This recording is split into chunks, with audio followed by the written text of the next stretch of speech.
നമസ്കാരം. പ്രധാന വാർത്തകൾ.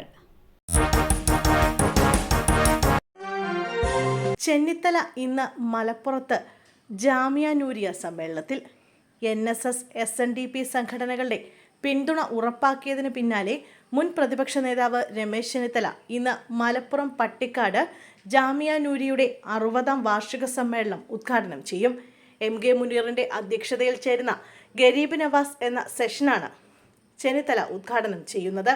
മുസ്ലിം ലീഗ് അധ്യക്ഷൻ പാണക്കാട് സാദിഖലി തങ്ങൾ അധ്യക്ഷനായ ജാമിയയിലേക്ക് ചെന്നിത്തല എത്തുന്നത് ലീഗ് നേതൃത്വത്തിന്റെ കൂടി താൽപര്യപ്രകാരമാണെന്നാണ് വിവരം.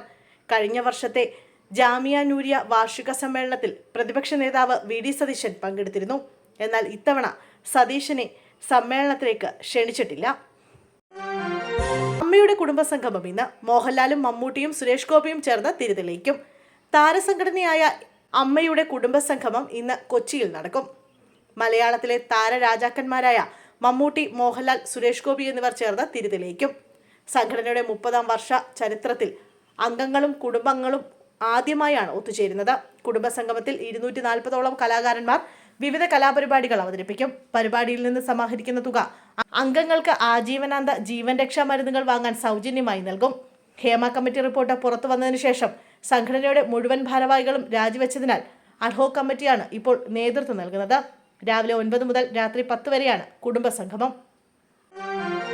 ആശുപത്രിയിൽ നിന്ന് തിരിച്ചു വരുന്നതിനിടെ അപകടം. ടൂറിസ്റ്റ് ബസ് കാറിലിടിച്ച് ദാരുണാന്ത്യം. ടൂറിസ്റ്റ് ബസും കാറും കൂട്ടിയിടിച്ചുണ്ടായ അപകടത്തിൽ പരിക്കേറ്റ് ചികിത്സയിൽ കഴിഞ്ഞിരുന്നയാൾ മരിച്ചു. കഴിഞ്ഞ ബുധനാഴ്ച രാത്രി 10ഓടെ എറണാകുളം ആലുവയിലാണ് സംഭവം. മണിക്ക് സ്ട്രോക്ക് വന്ന് ആശുപത്രിയിലായിരുന്നു. ചികിത്സയിലായിരുന്ന മണിയെ ആശുപത്രിയിൽ നിന്ന് തിരിച്ചു കൊണ്ടുവരുന്ന വഴിയാണ് അപകടമുണ്ടായത്. അപകടത്തിൽ വാഹനം പൂർണ്ണമായും തകർന്നു. ആശുപത്രിയിൽ ചികിത്സയിലായിരുന്നെങ്കിലും മണി ഇന്ന് മരണത്തിന് കീഴടങ്ങുകയായിരുന്നു. മൃതദേഹം പോസ്റ്റ്മോർട്ടത്തിന് ശേഷം കുടുംബത്തിന് വിട്ടുനൽകും. ഹോസ്റ്റൽ ശുചിമുറിയിൽ ഒളിക്യാമറ. വാർഡൻ ഉൾപ്പെടെയുള്ളവർ കസ്റ്റഡിയിൽ. സ്വകാര്യ എഞ്ചിനീയറിംഗ് കോളേജിലെ ഹോസ്റ്റൽ ശുചിമുറിയിൽ ഒളിക്യാമറ കണ്ടെത്തിയ സംഭവത്തിൽ 7 പേരെ പോലീസ് കസ്റ്റഡിയിലെടുത്തു. ഹോസ്റ്റൽ വാർഡൻ ഉൾപ്പെടെയുള്ളവരെയാണ് പോലീസ് കസ്റ്റഡിയിലെടുത്തത്. ഇവരെ ചോദ്യം ചെയ്തു വരുന്നു. തെലങ്കാനയിലെ സ്വകാര്യ എഞ്ചിനീയറിംഗ് കോളേജിലാണ് സംഭവം. ഇവരുടെ പക്കൽ നിന്ന് 9 മൊബൈൽ ഫോണുകൾ പിടിച്ചെടുത്തിട്ടുണ്ട്. ഇവ ശാസ്ത്രീയ പരിശോധനയ്ക്ക് അയക്കും. കഴിഞ്ഞ ബുധനാഴ്ചയായിരുന്നു ഹോസ്റ്റലിലെ ശുചിമുറിയിൽ നിന്ന് വിദ്യാർത്ഥിനിക്ക് മൊബൈൽ ഫോൺ ലഭിച്ചത്. ഫോൺ പരിശോധിച്ചപ്പോൾ നിരവധി വീഡിയോകൾ ശുചിമുറിയിൽ ചിത്രീകരിച്ചതായി കണ്ടെത്തിയിരുന്നു. ഹോസ്റ്റൽ വാർഡനെ വിവരം അറിയിച്ചെങ്കിലും നടപടി ഉണ്ടാകാത്തതിനെ തുടർന്ന് പെൺകുട്ടികൾ കൂട്ടത്തോടെ പ്രതിഷേധത്തിനിറങ്ങിയിരുന്നു. നൃത്ത പരിപാടിക്ക് ദിവ്യ ഉണ്ണിക്ക് നൽകിയത് 5 ലക്ഷം. സംഘാടകരുടെ അക്കൗണ്ട് പരിശോധിച്ച പോലീസ്. കൊച്ചി കലൂർ സ്റ്റേഡിയത്തിലെ ഗിന്നസ് വേൾഡ് റെക്കോർഡ് ലക്ഷ്യമിട്ടുള്ള നൃത്ത പരിപാടിയിൽ ദിവ്യ ഉണ്ണിക്ക് നൽകിയത് 5 ലക്ഷം രൂപ.